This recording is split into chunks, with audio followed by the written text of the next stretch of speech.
Now, on the election edge, an Arkansas group trying to get abortion on the ballot. What you need to know. The campaign for Kamala Harris continues. Who and when we could learn her VP nominee. Now that you are asking black supporters to vote for you, why should black voters trust you after you have used language like that? Well, first of all, I don't think I've ever been asked a question so in such a horrible manner. First question. You don't even say, hello, how are you? Are you with ABC? Because I think they're a fake news network, a terrible network. And Trump takes questions from black journalists, becoming hostile at times.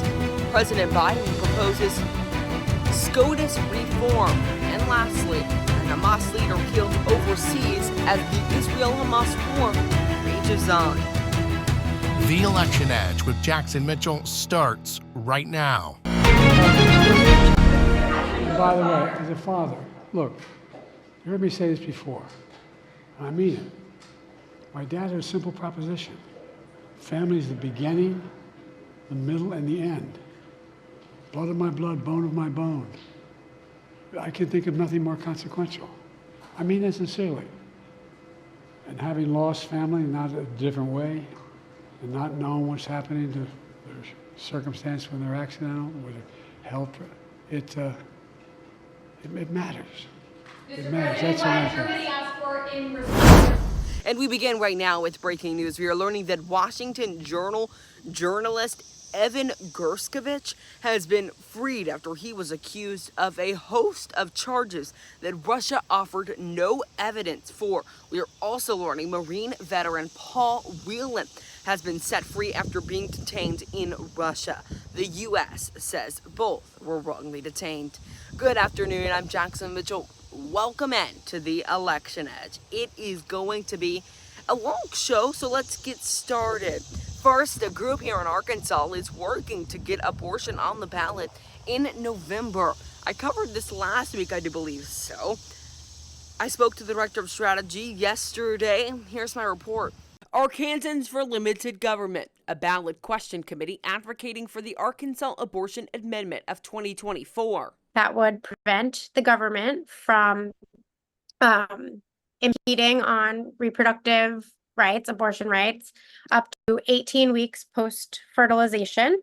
And then after 18 weeks, it would prevent the government from preventing abortion if there is a case of rape, incest, fatal fetal anomaly, or if there's a reason to if there's an abortion necessary to save or protect the health of the mother. The Arkansas Secretary of State, John Thurston, rejecting the submission, claiming the group failed to provide documents that identified paid canvassers by name, as well as a signed statement that they had a copy of the recent edition of the state's Initiatives and Referenda Handbook. The group vowing to fight on. I will say that Arkansans for Limited Government denies that there was a paperwork error at all. We hold that the Secretary of State had all the information that they needed from us in order to count and verify the signature. Now, the group filing a complaint to the Arkansas State Supreme Court saying, quote, the Secretary's rejection of petitioner's submission was incorrect and unlawful. The Secretary's claim would remove more than 14,000 signatures, putting the committee under the amount of needed signatures. The Secretary of State denying any wrongdoing. Reporting for you, Jackson Mitchell with Brooklyn News. Such an interesting story. I would love some polling here in the state of Arkansas to see how Arkansans feel on that topic. Okay, Politico is reporting that Vice President Kamala Harris will announce her vice presidential nominee on Monday at a rally in Pennsylvania. At this point, it's unknown who her VP will be, but you can see who the top contenders are on your screen there. I have a complete story on brooklynnews.wordpress.com that goes through all of them. Turning now to the National Association of Black Journalists, a group that hosted Trump yesterday in Chicago, where he took questions from black journalists. I'll just let you see a few clips and then we'll talk on the other side.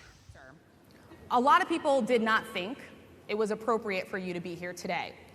You have pushed false claims about some of your rivals, from Nikki Haley to former President Barack Obama, saying that they were not born in the United States, which is not true. You have told 4 congresswomen of color who were American citizens to go back to where they came from. You have used words like animal and rabid to describe black district attorneys. You've attacked black journalists, calling them a loser, saying the questions that they ask are, quote, stupid and racist. You've had dinner with a white supremacist at your Mar-a-Lago resort. So my question, sir, now that you are asking black supporters to vote for you, why should black voters trust you after you have used language like that? Well, first of all, I don't think I've ever been asked a question so in such a horrible manner. First question. You don't even say, hello, how are you? Are you with ABC? Because I think they're a fake news network, a terrible network. Some of your own supporters, including Republicans on Capitol Hill, have labeled Vice President Kamala Harris, who is the first black and Asian American woman to serve as vice president and be on a major party ticket, as a DEI hire. Is that acceptable language to you? And will you tell those Republicans and those supporters to stop it? How do you define DEI? Go ahead. How do you define diversity, equity, inclusion? Okay, yeah, go ahead. Is that what your definition? That is give me a literally definition the words then. Would you give me a definition DEI. of that? Give me a definition of Sir, that. I'm asking you a question, a very direct question. Define it for me, if you I would. just defined it, sir. Do you believe that Vice President Kamala Harris is only on the ticket because she is a black woman? Well, I can say, no, I think it's maybe a little bit different. So I've known her a long time indirectly, not directly very much.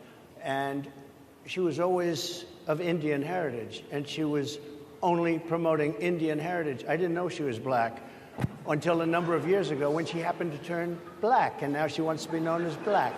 So I don't know, is she Indian or is she black? She has always identified as a black woman. She went to a historically black college. I respect a lot of the journalists in this room are black. I will tell you that coming from the border are millions and millions of people that happen to be taking black jobs. You had the best. What exactly is a black job, sir? A black job is anybody that has a job. That's what it is. Anybody that has a job. All right. And Mr. President, they're taking the employment away from black people. They're coming in, they're invading. It's an invasion of millions of people, probably 15, 16, 17 million people. I have a feeling it's much more than that. Yeah, that was something to watch yesterday. It became hostile as journalists pressed him on his views. Okay, President Biden proposed an amendment that would reform the Supreme Court. Essentially, President Biden would like no immunity for presidents, term limits of 18 years for justices, and a code of conduct for justices. Now, with the Republican House, this getting passed is unlikely. I have a story at brooklynnews.wordpress.com for you, though.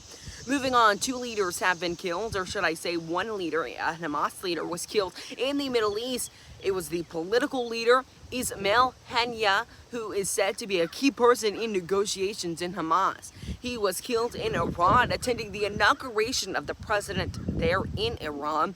This is expected to stall, once again, ceasefire negotiations in the Israel-Hamas war. Nobody has admitted fault to the attack. The New York Times reported that there had been a bomb placed in the guest room where he had been staying days before the killing. That is going to do it for this edition of The Election Edge. Have a great afternoon. I'll see you all right back here tomorrow.